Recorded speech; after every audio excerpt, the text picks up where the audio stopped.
Social media पर channel Mahalakshmi की ओर से आपके पास खबरें लाई आज खास पर एक बहुत चिंता के साथ सीधा सम्मेर शिखर जी से आपके पास सादर जय जिनेंद्र के साथ। दो बड़ी भयावह दुर्घटनाएं आज सुबह की बात है। श्री सम्मेर शिखर जी रमेश चंद्र जी हैं 70 साल के। खास बात देखिए, इतनी उम्र के बाद ये बाइक का इस्तेमाल नहीं करते। साथ में उनका भतीजा अभिषेक जैन, बेटा कोई नहीं है। पत्नी और 4 बेटियों में 2 बेटी और बड़ी बेटी की 2 बेटियां। सब लोग दमोह से आए थे आज इसी पर्वतराज के लिए। कल आए थे और आज सुबह वंदना करने लगभग खड़ी शायद सुबह 5:45-6 के आसपास थी। चोपड़ा कुंड से बस आधा किलोमीटर पहले की बात है। कहते हैं इस मोक्ष स्थली पर जाते जाते आयु कर्म ने साथ रोक दिया, वहीं गिर गए और कहते हैं शांत हो गए। रमेश चंद्र जी की जहां पर वह घटना घटी उसके बाद गंधर्व नाले तक 4,000 रुपये के डोली वाले लेकर आए। फिर बाइक पर बांध के नीचे मधुबन लाए। लगभग 6:15 का टाइम हो गया था। 6:15 टाइम लाते लाते सेवायतन में नहीं खुला था और ना ही हॉस्पिटल खुला था। तब गुणायतन के सुभाष जी को पता चला, उन्होंने कुछ व्यवस्था करी, लेकिन डॉक्टर ने बता दिया अब नहीं है। अंतिम क्रिया के समय कहते हैं उस समय 30 क्षेत्र कमेटी के कुछ लोग साथ थे। 13 पंथी से कोई नहीं आया था। 20 पंथी के चौगली जी थे, सुभाष जी इधर कुछ गुणायतन लोग थे। उन्होंने उनके अंतिम संस्कार में सहयोग किया। जल की व्यवस्था होती है ना संस्कार के बाद, तो वह 30 क्षेत्र कमेटी के मैनेजर हैं, उन्होंने करवाई। सुमन जी ने जो मैं जानकारी दी इसके बारे में बहुत एक जानने वाली बात है कि जहां पर यह घटना हुई हरिल बगिया जगह आपको बता दें। शीतला नाले चलते हैं लगभग 1.5-2 किलोमीटर चलने के बाद और कहीं चोपड़ा किलोमीटर से आधे 2 पहाड़ी के बीच में एक टर्नस आता है, गोल टर्न।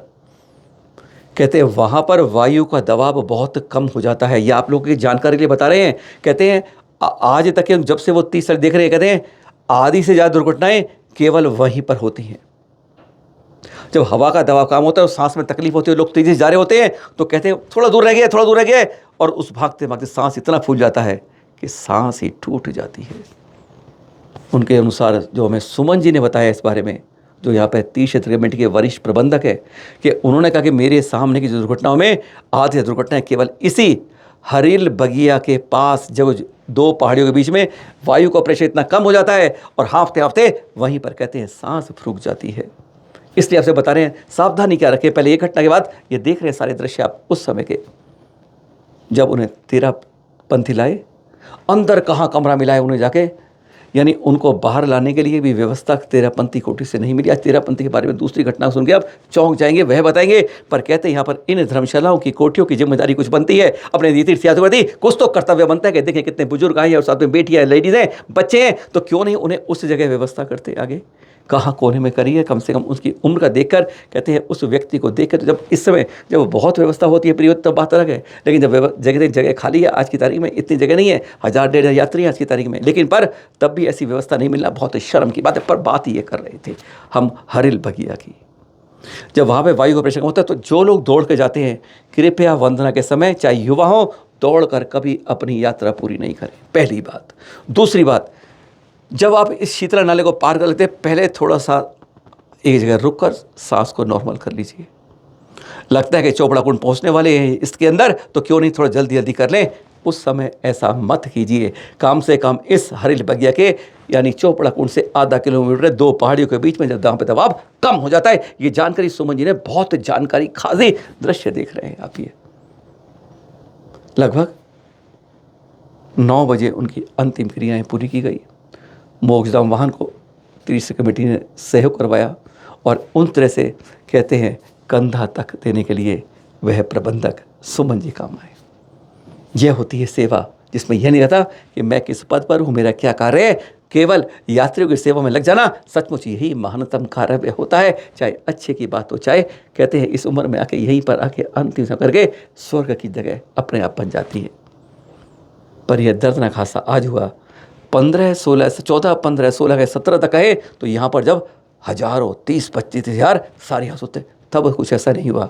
पर कहते हैं आयु कर्म की रेखा कब तक है, पता नहीं चलता है। और कहते हैं जब अंतिम समय यहाँ आता है तो कहते हैं उससे बढ़िया मृत्यु अगर आनी है तो इससे बढ़िया स्थान नहीं होता है। सम्मेद शिखर जी अनादि निधन तीर्थ से आज दूसरी घटना, ये आप में से कईयों के व्हाट्सएप पे आई होगी। आज हमने उन सोनल उसके अंदर वाट जो लिखा है कि ऐसे हृदय विदारक घटना किसी कोठी में हो जाए तो सचमुच कल्पना नहीं कर सकते कि तीर्थ यात्रियों से इस तरह का बदसलूकी और इस तरह की दादागिरी भी कोई कर सकता है।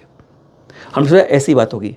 हमने इसके लिए पहले तेरापंथी कोठी के सीईओ वीरेंद्र जैन जी को बहुत संपर्क किया, 4-5 बार, 2 बार फोन मिली से 2 बार घंटी यात्री, उन्होंने नहीं उठाया। खैर, इसलिए हम केवल जो सोनल जी ने बताई और उन्होंने बाकायदा जो पोस्ट करी ना उसमें उन्होंने 10-11 जिलों के नाम तक के साथ मोबाइल नंबर दिया है। हमने 6 से संपर्क साधा और बात बिल्कुल तो सुन में बिल्कुल उनके अनुसार वही घटना घटी थी। 31 लोग आए थे मध्य प्रदेश से। कहते हैं जून के अंदर कमरा बुक कर लिया था। उन्हें 8 एसी कमरे उनको मिले। रात को 2:30 बजे पहुंचे 14 तारीख को। जब पहुंचे तो देखा कि उस कमरों के अंदर 6 कमरों के अंदर में 4 में एसी ही नहीं चल रहे थे। बदबू ऐसी आ रही थी, कुछ नहीं। कर्मचारी आया, उसको कह दिया व्यवस्था सही कर दूंगा। कुछ चित्र देख रहे हैं आप उस समय के। उन्होंने पर्ची भी दिखाई है अपनी जो उन्होंने दिया। 5400 रुपये एडवांस जमा कर दिया था, इसलिए कोई दिक्कत नहीं आए। पर कहते हैं कि 14 क्या हो गया, 15 क्या हो गया, 16 क्या हो गया, हालत खराब बदतर से बदतर हो गई। जिस दिन 17 को जब वंदना के लिए जा रहे थे तो कहते हैं रात को 2 बजे पानी तक की बूंद नहीं टपक रही थी। बाहर जाके को जगाया तो उसने कहा जब तेरी जेब गर्म हो जाएगी तब उसने व्यवस्था कराई, बताया कि यहाँ से जाओ, यहाँ से आपको जल मिल जाएगा। वंदना करके आए तो ढाक के 3 पात, ना एसी ना कुछ, कोई बात, कोई व्यवस्था नहीं थी। कमरों से बदबू आ रही थी। और फिर उन्होंने इसके बारे में जब वो चलने लगे तो उन्होंने कहा कि आज जाना ही है, रात को 2:30 बजे की ट्रेन है। तो पर सुबह जब उन्होंने कहा कि कर्मचारी ये हो रही है तो उसने कहा जो पर्ची मिली उसके पीछे शिकायत लिख दीजिए, हम आके जो सीईओ उनको दे देंगे। खुदा ना खास्ता किस्मत ऐसी थी कि सीईओ सामने दिख गए और उन्होंने जो कर बर्बरता दिखाई हम नहीं बताते आपको, उनके मुख से सुन लीजिए। विश्वास नहीं करते कि जैनों के अंदर भी किसी कोठी के अंदर सीईओ ऐसा कर सकता है कि मार के दादागिरी के बारे में कहता है इनको पकड़ के इनसे कपड़े धुलवाएंगे और बिल गाजियात भवन में ठहरे हैं 16,000 बिल आया है, हम 40,000 का टिकाएंगे। हमारी बात पर कोई विश्वास मत कीजिए। और इनकी बात की हमने पुष्टि के लिए और 2 लोगों से बात की, बात सही गंभीरता वाली थी। सुनिए जरा, सोनल जैन जी से साथ में फोटो सीईओ जी भी जिन्होंने खींची थी, वही फोटो आपको दिखाते हैं। और ये 6 मिनट की वार्तालाप का सुनकर आपके भी कान खड़े हो जाएंगे। अफसोस ये एक सुना रहे हैं, यहाँ की कमेटियों को, धर्मशालाओं को बाज आना होगा अपनी इस तरह की हरकतों से। और मैं कहूँगा बिहार उड़ीसा की जो कमेटी है वह इस पर तुरंत इस बारे में उचित कार्रवाई करे, सही रास्ते पर लाए। अरे तीर्थ यात्रियों को अगर दर्शन में सुविधा नहीं दोगे तो सचमुच आपका वह रहना व्यर्थ है। सुनिए जरा क्या अनर्थ है। सोनम जी, आपका मुझे एक वो मिला है, व्हाट्सएप ग्रुप में मिला है कि आपने 31 लोग गए थे और आपको बहुत तकलीफ हुई तेरापंथी कोठी में जब आप गए, बुकिंग करके हाँ। पैसे दिए थे। क्या अनुभव रहा आपका वहां पर उस तेरापंथी कोठी में?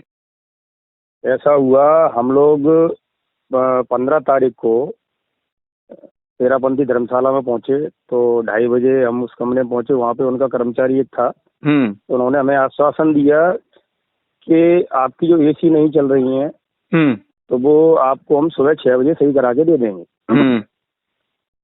फिर हमने जाके ऑफिस में कंप्लेंट दी सुबह 10 बजे जाके। तो वहाँ पे जो काउंटर पे बंदे थे उनसे हमने कहा सर ऐसा है, यहाँ कर्मचारी सफाई करने वाले भी नहीं आ रहे हैं और ये गंदगी बहुत है। 21 नंबर का कमरा तो मैंने उसके कर्मचारी को जो सुबह मुझे 6 बजे मिला था 17 तारीख को हमने उसको दिखवाया कि आप देखो उसमें कितनी दुर्गंध आ रही है। तो हमने यही अब दूसरे दिन हम जिस दिन 15 को पहुंचे तो हम 15 को घूमने निकल गए। 15 की रात में हम आए। 16 को वंदना करने गए, चले गए?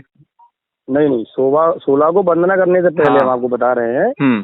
16 को वंदना करने से पहले रात्रि 2 बजे हमारे उसमें मतलब जो मल्टी बनी हुई है उसमें पानी नहीं आ रहा था। फिर हम बाहर गए, वहाँ पे देखा कोई मिला नहीं, तो एक बंदा वहाँ सो रहा था, मैंने उसको जगाया तो वो जलने के लिए तैयार नहीं था। तो मैंने उससे वाला भाई कि तेरा कुछ कर देंगे, जो भी 10-20-50 रुपए लेना हो ले लो, चल मेरे साथ। तो वो गया मेरे साथ। जनरेटर वाले रूम में एक बंदे को उसने जगाया। उस बंदे ने बताया कि आपके मतलब जस्ट कमरे के बगल से वहाँ नल खोलने का वो था। तब वहाँ से हमने नल खोला, तब हमें पानी मिला, तब हम वंदना के लिए नहा धो करके गए। मतलब ये व्यवस्थाएं थी वहाँ की। आप ये देखिए कि पानी हमें खुद चालू करना पड़ रहा है। ठीक है, समझ गया। और फिर 17 को घटना क्या हुई आपके साथ? फिर पहाड़ से लौट के आ गए। 17 को हमारा चेकआउट था, तो हम तकरीबन 6:30-7 बजे पहुंचे। वहाँ पे पहुंचे तो वहाँ के काउंटर पे जो था, तो उनको अपन ने बताया भाई ऐसी ऐसी बात है। तो उन्होंने पर्चा हमारा जो चेकआउट का था 5400 रुपये अतिरिक्त हमारी राशि जमा थी, तो वो 5400 रुपये हमने ले लिए। तो बगल में वो बंदा जो मुझे सुबह 6 बजे मिला था, वो भी मिला मुझे। मैंने कहा भाई यार तुमने बड़ा परेशान करवाया यार, वो सुबह 6 बजे एसी चालू होनी थी और वो हुई नहीं अभी तक। बोले भैया यहाँ इतनी जल्दी हो नहीं पाता, वैसा एरिया है, मैकेनिक आते नहीं है। तो हमने चला कोई बात नहीं, हमने आप ये हमारी समस्या लिख लो तो अध्यक्ष साहब को बता देना, तो कम से कम उसका सॉल्यूशन तो होगा आगे। तो उनने कहा कि एक कागज में लिख दो, तो हमने वो पर्चा उनको लिख के दिया। इतने में आ गए वीरेन जी, जो सीईओ है वो अपने केबिन, हाँ जो सीईओ है, जो अंकल जी बैठे हुए थे। तो हम लोग गए, हमने कहा यजनेंद्र अंकल जी, तो हमने कहा आपके यहाँ हमें बड़ी असुविधा का सामना करना पड़ा। हमने भी एसी नहीं चल रही थी, रूम गंदे थे, कोई सफाई कर्मी, मतलब सफाई कर्मी बुलाने पे आ रहा था, वो भी आ ही नहीं रहा था, सुन ही नहीं रहा था। तो उन्होंने वो पर्चा जो था मेरे मुंह पे मारा और बोला आपने कमरे लिए ही क्यों। अच्छा, ये शब्द उन्हीं के थे? हाँ, मतलब मुझे मेरी बात कहने का मौका ही नहीं दिया गया। सीधा कि कमरे लिए ही क्यों। वो हो सकता है उनको किसी पे कहीं से लड़के आए हों या कुछ भी बात हो, ये हमें नहीं मालूम। लेकिन उन्होंने हमारा जो बिहेवियर था वो ये था, सीधा मेरी बात बिना सुने ही उन्होंने ये कहा ये लो ये तुमने लिया ही क्यों, अगर आपको इतने गंदे लग रहे तो रूम लेते ही नहीं। तो हमने तो 24 जून को ही रूम ऑनलाइन बुक किए थे भाई। ठीक है। हम ऑनलाइन किस लिए बुक कर रहे हैं कि रात्रि में पहुंचे, हमारे साथ फैमिली है तो हम तरीके से सो पाए। फिर उन्होंने कहा गुस्से में इनका सारा पैसा रिफंड कर दो। तो हमें भी गुस्सा आ गया, हमने भी कह दिया रिफंड कर दो। लेकिन हमने वहाँ बोला, हमने कि मंदिर का पैसा एक पैसा खा के नहीं जाएंगे। 16,000 की आपका हमारा पेमेंट है, हम 21,000 की तेरापंथी धर्मशाला या मंदिर में हम रसीद कटा के जाएंगे। फिर उन्होंने मेरा कॉलर पकड़ा, बोले चलो सालों को बुलाओ, गुंडों को मारो इसको, और इनको निकलने नहीं देंगे, इनसे कपड़े धुलवाएंगे, चदरा पिलो के कवर और ये सारी धर्मशाला में उन झाड़ू लगवाएंगे। और ये क्या किया, हमारे जो मेन गेट था धर्मशाला का उसके पास कुर्सी डाल के बैठ गए और वहाँ 10-20 लोग गुंडे इकट्ठे कर दिए इन्होंने। ये शब्द आपसे कहे थे स्वयं आपसे? बिल्कुल स्वयं सामने मैं था। और आप चाहो तो उनके सीसीटीवी कैमरा में ये चीज होगी सामने। ये कॉलर लगभग ये सुबह 8:30-9 बजे घटना है ये? नहीं 9 बजे की नहीं है, ये है 7 और 7:15 के बीच की है। 9 बजे तो हम निकल आए, 9 बजे हमें डर था। इधर हमारे बच्चे थे, महिलाएं थी, उन्होंने तो 5 मिनट में पैकिंग कर ली, इतनी वो डर गई। बोले यहाँ कुछ भी हो सकता है। फिर हमारे कलकत्ता के जो रिलेटिव्स थे उनने शायद कोई महामंत्री जी हैं उनसे बात की और उन्होंने ये भी कहा कि दिल्ली की धर्मशाला कोई होगी उसका चार्ज लगाएंगे इन पर 40,000 रुपए। अच्छा, हाँ। फिर उन्होंने 16,000 की जगह 40,000 लेंगे इनसे। हाँ, अब इनसे 40,000 लेंगे, दिल्ली वाली धर्मशाला का चार्ज लगाएंगे। और फिर हमने कलकत्ता वालों से बात की और हमारे जो साथी थे उनने हमको अलग कर दिया। बोले भैया आप अलग हो जाओ, अभी यहाँ थोड़ा गर्मा गर्म का माहौल है। तो हम अलग हो गए। तो फिर कलकत्ता के जो रिलेशन वाले थे उन्होंने जाके वहाँ बात की, किसी मंत्री से महामंत्री थे। तो उन्होंने ये बोला आप उनको जो भी पेमेंट मांग रहे हैं वो उनको दे दो, बाकी अपन उनको आपको रिफंड करा देंगे। अच्छा। फिर हमने उन्होंने बातचीत करी होगी तो उनको 16,400 जो भी पेमेंट था वही करा दिया गया। ठीक है। करा के फिर हमको लगा हम सुरक्षित महसूस नहीं कर रहे थे। तो हम रात्रि, हमारी ट्रेन थी रात को 1 बजे 18 को, मतलब 2 बजे थी नेताजी एक्सप्रेस। तो हम रात को 9 बजे ही सीधे ईसुरी आ गए। ईसुरी पे हमने फिर एक हॉल लिया, वहाँ पे हम लोग बैठे, तब हमने अपनी ट्रेन पकड़ी। वहाँ पे कुछ भी हो सकता था। देख रहे हैं चित्र, अब ये चित्र आचार्य श्री दयासागर जी महाराज का प्रयागराज के दिगंबर पंचायती भवन में चल रहा है चतुर्मास। वहाँ से एक बहुत गंभीर खबर मिली है दीदी से। आचार्य श्री का बीपी 240, शुगर उनकी 300, 400, 500, सचमुच शुगर बता रहे हैं आपको, कल्पना नहीं कर सकते। कहते हैं 400, 500 के बाद तो शरीर का एक हिस्सा खत्म हो जाता है। 700 शुगर थी, उसमें किसी तरह चल रहे थे कि लेकिन एकदम खट खट खट गिर कर 70 पे आ गई। कल की बात ये है, कल जब उनसे बात हुई थी। बहुत चिंताजनक बात है।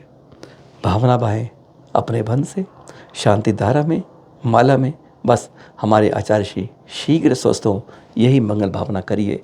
उनकी इस समय स्वास्थ्य बिल्कुल सही नहीं चल रहा है। तीर्थों की सुरक्षा में, तीर्थों के कल्याणों की बात करते करते चैनल मलेशिया को ले आता है 10वें तीर्थंकर शीतलनाथ जी की जन्म स्थली पर। वहीं पर है भद्रकाली मंदिर। खास बता दें, काली जी के हर मंदिर में कहीं ना कहीं बलि चढ़ती है और कहीं ना कहीं आपको कुछ और भी मिल जाएगा। पर भद्दलपुर के भद्रकाली मंदिर बिल्कुल शुद्ध शाकाहारी। बाहर की दुकानें हैं 50-100, यहाँ पर हम उन दुकानों को चर्चा करी, ध्यान रखा, सारी शुद्ध शाकाहारी हैं। गजब की बात थी। और वहीं पर इशारे लगाए, पर ये दिखा रहे हैं, आप देख रहे हैं सहस्त्रकूट वहीं पर एक साइड में है, जो कहते हैं 1000 वर्ष से भी प्राचीन है। उसके कुछ चित्र हैं, आपको कभी दिखाएंगे बाद में हम, कि प्राचीन चित्र जब से हैं और कैसे बदल के इसको बनाया गया रूप में। यहाँ पर ये बीच में एक सहस्त्रकूट है, इसमें प्रतिमाएं की उकेरे हुए हैं। इसके ऊपर एक स्थान रखा है। कहते हैं उससे जल अपने आप बन के उसके अंदर एक कटोरा है, उसमें से एक सीमित समय में आता है। अगर ऊपर का आप उसे निकालते हैं तो कहते हैं इसे तीनों धर्म का प्रतीक है ये, हिंदुओं का, बौद्धों का और वैसे तो जैनों का तो है ही। वहाँ पर कहते हैं एक पद्मासन ध्यान मुद्रा में, तीर्थंकर मुद्रा में प्रतिमाएं की कड़ी है, और बड़ी 2 प्रतिमाएं बीच बीच में वह भी तीर्थंकरों की हैं। और उसमें एक कड़ी के अंदर बाएं हाथ से नीचे ज़मीन पर हाथ छू रहा है, स्पर्श रूप कर रहे हैं। कहते हैं वह बौद्ध प्रतिमा है। जब ये कुछ लोगों का मानना है कि दोनों मुद्राएं ही यह केवल दिगंबर रूप में है। ऊपर एक रखा है, जिसे कहते हैं वह वैदिक परंपरा के रूप में।